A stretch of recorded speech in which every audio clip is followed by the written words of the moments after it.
Əgər 9-cu sinif qabiliyyət imtahanına hazırlaşırsansa, bu videonu mütləq izlə. Bu videoda sənə tələbələrin ən böyük elədiyi səhvlərdən biri komponovka haqqında danışacağam. Qeyd etmək istərdim ki, özüm də 9-cu sinif qabiliyyət imtahanı vermişəm və bu meyarların hamısını sənə bu videoda izah edəcəm.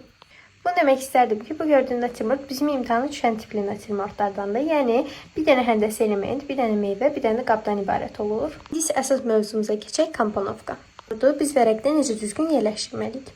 İlk olaraq biz bizə imtahan vərəqi verildiyi zamanı, ümumiyyətlə evdə də bir natürmort çəkdiyimiz zamanı biz bu elementlərin ilk olaraq enini, uzunluğunu ölçürük ki, vərəqi biz necə qoyaq?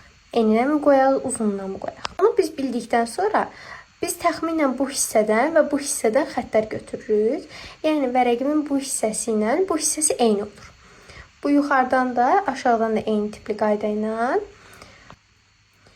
Və bizim vərəqdə də belə tip kvadrat alınır. Bu kvadratın da içərisində bu üç elementi yerləşdirməliyik.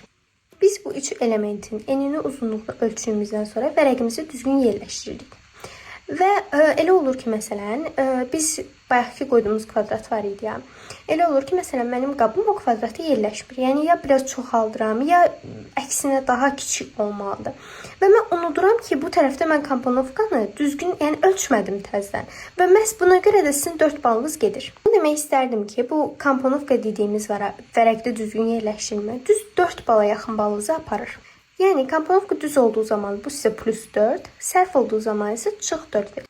Məsələn, imtahan bizi 10 bal üzərindən ölçülürdüsə, yəni bu meyarlara daxildir. Bunun işıq kölgəsi düzgün, bu qabların, əşyaların bir-birinə düzgün nisbətləri bu 10 bal içərisində gedirsə, sizin komponovkanız artıq sərf olduqda bu bal düşür 6. Yəni bu işıq kölgə idi, bu nisbətlərdir. Bunlar hamısı bu 6 bal üzərindən dəyərləndirilir. Əgər düzdürsə, yox, sizə bu mənfi bir təsiri olmayacaq.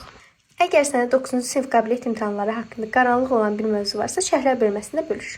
Əgər bəyənsəz, bunun ikinci hissəsini, yəni digər meyarlar haqqında da əlavə danışacağam. Sağ olun.